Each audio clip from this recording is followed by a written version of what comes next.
велик Бог, велик цар, Исус Христос.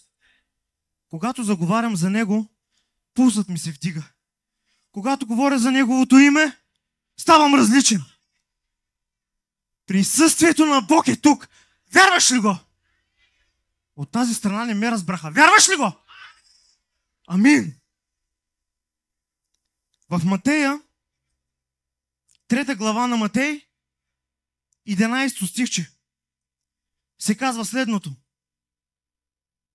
Йоан там казва нещо много важно. Аз ви кръщавам с вода. Йоан Кръстител кръщаваше с вода за покаяние. А онзи, който идва след мен, е по-силен от мен. И не съм достоен да се допра дори до сандалите му. Той ще ви кръсти със Светия Дух и с огън. Господи Исусе, тази вечер, Боже мой, ние искаме този огън, Боже. Огънят на Святия Ти Дух, Боже, да запали всяко едно сърце. Господи, аз Ти умолявам за този огън тази вечер.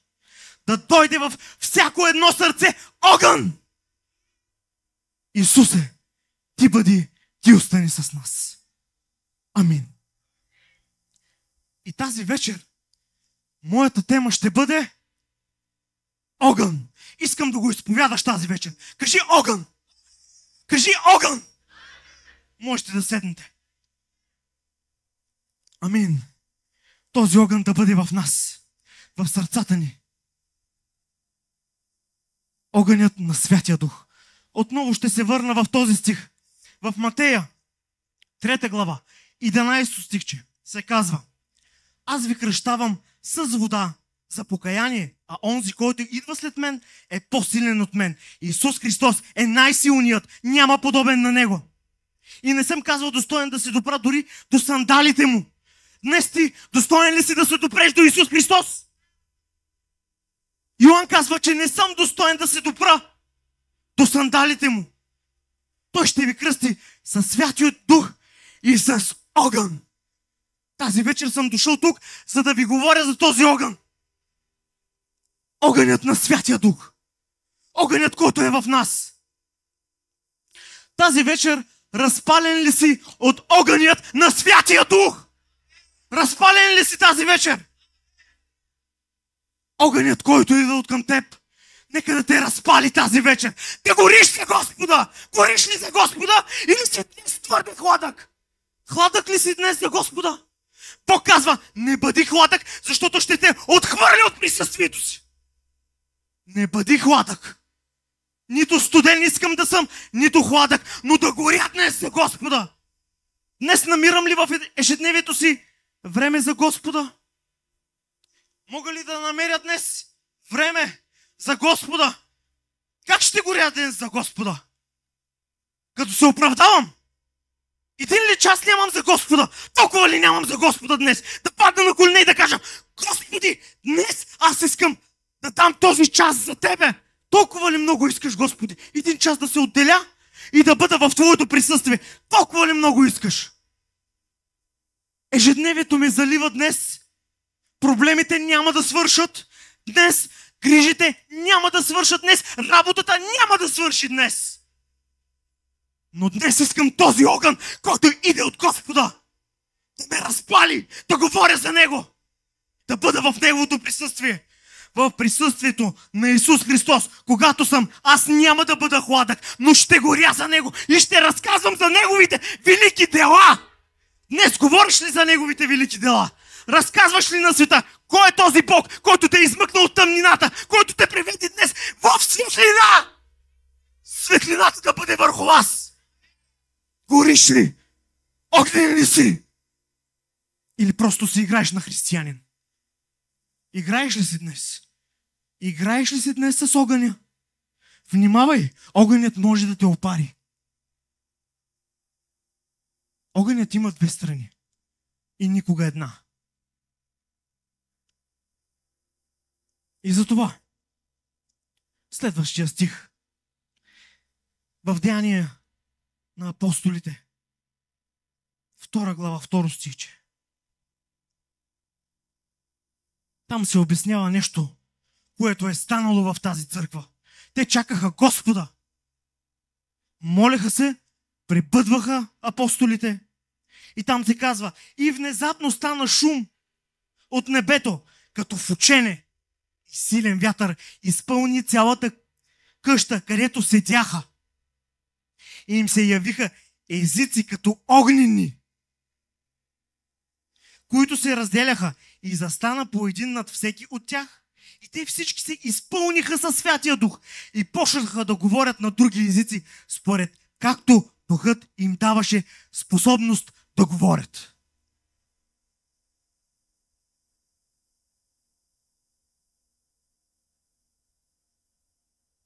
Днес Святия Дух, когато те изпълни, тогава ще говориш на този огнен език. Ако не си изпълнен от Святия Дух, няма шанс, няма как да говориш с огнен език. Огънят на Святия Дух е този, който подпала в тебе всичко, всичките си клетки, всичко става различно. Той влиза в тебе и предава. Чувствате ли в момента Исус как предава един огън? Идва огън от небето и аз ви говоря днес на един огнен език и огънят на Святия Дух се движи на това място. Раздвижва ли се? Всичко пада ли във вас? Защото огънят на Святия Дух е такъв. Огън, който събаря днес крепостите на твоите мисли. Огън, който днес разпалва всичко в тебе. Един огън, който е огнен. Дава ти дар езици да говориш. Можем ли да говорим на дар езици? О, халелуя, слава на тебе, Рабашея! Слава на тебе, Исус! Това е едно проявление на Святия Дух. Днес много проповедници говорят, че това е било само в първи век. Това е било само в първи век, за да може да се говори на хората. Днес аз си казвам, Господ, вчера, днес и завинаги е същия. Вчера какъвто е бил, днес отново е същия. Ако днес иска да те изцели, той отново ще го направи. Ако преди 2000 години е изцелявал, днес колко ли повече ни обещава Бог да ни изцелява. Огънят на Святия Дух, който е разпален в теб, той ще те изцелява. Знаеш ли, това не е най-важното. И да бъда, и да не бъда изцелен. Казвам, Господи, ти си ми приготвил едно ново небе, една нова земя и аз знам, Боже, че тези всички обещания, които си ми ги дал, ти ще ми ги дадеш, защото ти си Бог, който даваш. Може и аз днес да не виждам, но духовният човек в мене казва, всичко в мене днес казва, Исус Христос е Господ. Исус Христос е Господ. От тази страна братята нещо много мълчат. Разбирате ли ми вие двамата? Амин! Амин! Днес те ще виждам, че много се замълчаха така. Разсъдете в сърцата си и размислете на кой Бог искате днес да слушате. Дали ще застанем плътно до Исус или ще се играем наляво, надясно, наляво, надясно. Бог казва, остави ляво, остави дясно, поеми напред и нагоре към небесното царство. Небесното царство днес даром се дава. Насилвай се, искай го и той ще ти го даде. Искате казвано зле просте. Някога искаме финанси, искаме пари, искаме алчност. Колко от нас не искат да бъдат спасени? Ето за това искаме Бог говори. Бог говори, искай и ще ти се даде. Похлопай и ще ти се отвори. Днес даже ние не можем да хлопаме лекичко.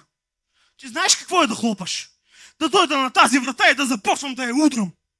С молитва удряй, с молитва към Господа и Той ще ти даде вечен живот, който е приготвил за тебе. И за мене, и за всички нас. Амин. Вечният живот. И когато днес имаш този дар език, моят съвет към тебе е не млъквай да говориш за твоя Бог. Защото Сатана днес виждам, че употребява някои хора, които казват, спри да говориш за Господа, остави живота ти да говори за Него. Ами искам да ви кажа нещо. Аз и какъвто и да бъда, ако не говоря за кого служа, няма как да ме разберат хората. Днес ако съм приятел с някой и той оценява моята доброта, но не му разкажа за Господа, това е кръгла нула. Значи аз показвам себе си. На първо място, кажи кой си, кажи на кого служиш. Тогава живота ти пак ще говори за тебе. Как ще стане това аз да не говоря за моя Господ и той да разбере на кого служа? Лицемерие. Ако днес не си кажа адреса, как ще ме намерят? Ако днес не кажа за Исус, как ще го намерят Него? Ще ми виждат, че съм в добро, но те не знаят пътя, по който аз вървя. Това е абсурдно. Говори за твоя Бог и кажи на кого служиш. Та тогава покажи делата си, за да знаят за кого служиш. Светът няма да разбере. В Левит, 9 глава, 24 стихче. Там се говори за едно всеизгаряне. В Стария Завет хората правеха жертвоприношения поради причина, че нямаше все още жертва на Исус Христос на кръста. И Господ искаше от тях да правят едни жертвоприношения. Една кръв трябваше да се пролее на животни, за да имат милост. И нека го прочетем сега в Левит 9 глава 24 стихче. И огън излезе отпред Господа и изпепели всеизгарянето и тлъстините върху жертвенника. И като видя това, целият народ извика силно и падна на земята. Знаете ли, това е един преобраз. Когато Господният дух дойде, сиреч сега ние се молим и той приеме твоята жертва, твоята молитва, твоето покаяние. Когато дойде един силен огън върху тебе, той ще изпепели всичко и всички твои грехове ще рухнат, ще паднат. Ето един преобраз. Когато Бог идва, целият Израел, вие представяте ли си какво нещо? Целият Израел, целият народ да падне. Ето така, подобно и на твоите грехове, които са много, много, много, много, но огънят на Святия Дух, когато дойде, всичко пада. И моите грехове днес паднаха и рухнаха и вече съм нов човек, ново създание. Ето от този огън аз имам нужда всеки ден. От този огън, който изпепелява всичко в мене. Всичко човешко умира и духът на Господа се издига нагоре. Всичко пада. Затова, когато някой се моли, някой човек, когато падне, знайте, огън от небето е паднал и всичко нечисто пада. Когато той се изправи, той е вече нов човек с нов живот. Защото има някои проповедници си мислят, че това, което правим е един спектакъл. Искам да ти кажа днес, проповеднико, когато някой падне от молитва, това не е спектакъл. Защото Библията казва, когато огънят на Святия Дух идва, целият народ пада. Всичко пада. Вярвате ли в това? Нещо много тихо стана в тази църква. Нещо много тихо стана. Огънят на Святия Дух е този, който ще те води. Затова искай този огън. Всеки един демон ще пада от огъня. В Малахия 3 глава, 2 стихче се казва: но кой може да издържи на деня на пришествието му? И кой ще устои, когато той се яви? Защото ето както огънят на пречиствач и като на сапуна на тепевачари. Тази дума нещо не я разбирах. Тепевачари, даже ми е трудно да я произнеса малко. Но искам да ти кажа нещо.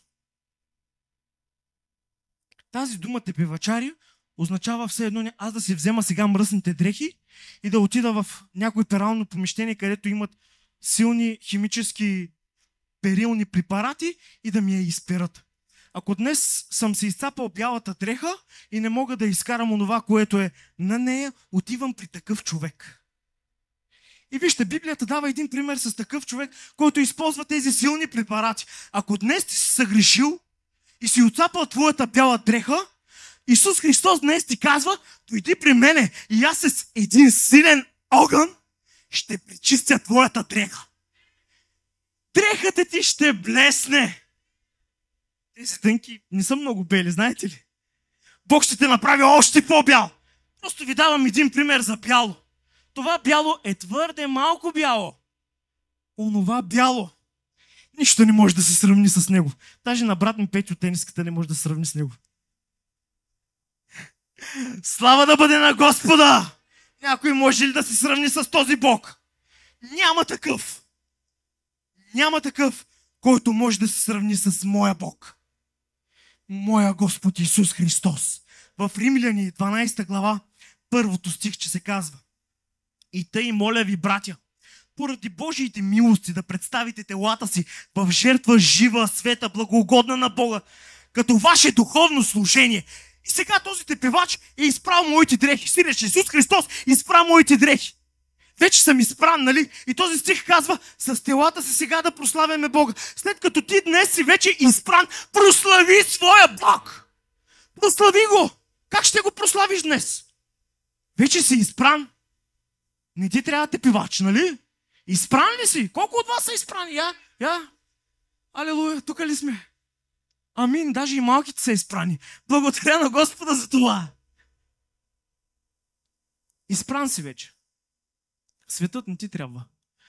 Не омърсявай тази дреха.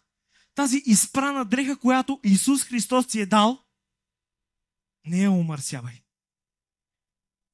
Защото когато си говори за Исус и за това, че Той е огън, се сещам за един огън в ада. И там има огън, знаете ли? Но онзи огън не го пожелавайте. Той е реален огън. Някой си мисли, че е шега, че е метафорично казано, преобразно казано. Лъжат се, казвам ви. Онзи огън там е истински. Пазете се, дързайте и стойте на стража, защото злия ден те чака. Малко само да се отклониш, малко само да се спънеш, да позволиш на Сатана дявола да си играе с теб и с твоите слабости, готов си. Малко квас заквасва цялото тесто. И за това стой на стража. Днес моя съвет към теб, когато си изпереш тези дрехи, стой на стража. Стоим ли на стража или се отнасяме лекомислено към греха? Признавам ви, понякога и аз го правя. Но Господ Исус Христос да ме промени, да промени цялото ни служение, да промени моите слабости, да промени всичко в мене. И защото Исус е казал, аз съм свят и вие бъдете святи. Колко от вас днес искат да бъдат святи? О, в присъствието ти, Боже, искам да бъда свят! Защото нищо нечисто няма да влезе там, Боже.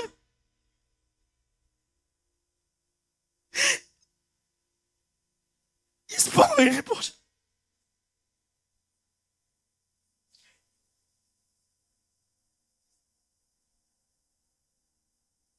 Бъдете будви, бъдете трезви. Жертвата на Исус не е напразна, нали? Исус Христос знае твоето положение. Кажи му, Господи, днес аз имам трудност, не ми я казвай на мене. Кажи я на Него. Той ще те разбере. Аз няма да те разбера както Той те разбира. Общувай с Него, Той иска да общува с тебе. Дете на Бога, общувай днес с Исус Христос. В Евреи 12 глава 29 стих, че се казва: защото нашия Бог е огън, който поглъща. Може ли да се изправим? Господи, помогни ми, Боже, в моите неволи, Боже мой, в моите мъки. Помогни ми, Боже, да се ява пред Теб чист. Прости ми за греховете, Боже. Ежедневно се грешавам, Исусе, и се отдалечавам от Теб. Зная, че това не е Твоята воля, Боже мой. Но Твоята воля е да бъда щастлив, да бъда при Теб, Боже мой, там на небето. Отвори небесни отвори, Татко наш. Излей огънят си. Излей благодатта си. Молете се. Молете се на Господа. Той чува всяко едно сърце. Молете се и викайте към Него. Пастор. Господи святи, тази вечер Ти благодарим за този огън. Огън, който изчиства сърца. Огън, който топи грехове. Огън, който те спасява. Благодарим Ти, Господи, за този огън. Огънят на Святия Дух. Тази вечер Ти благодарим за Твоето Слово. Благодарим Ти за служението. Благодарим Ти за живота и за здравето. Господи, отвори сега сърцата ни да приемаме това Слово и да го живееме, Господи. Да го прилагаме към живота си, върху децата си и върху семействата си. Като знаем, че ти си огън пояждащ. Моля ти се, Господи, очисти ни от тази вечер. Очисти ни. Направи ни нови човеци с нови характери. Господи, благодарим ти. Благодарим ти. Може ли да кажем, Господи, благодарим ти. И тази вечер за Твоето Слово. Едно мощно амин.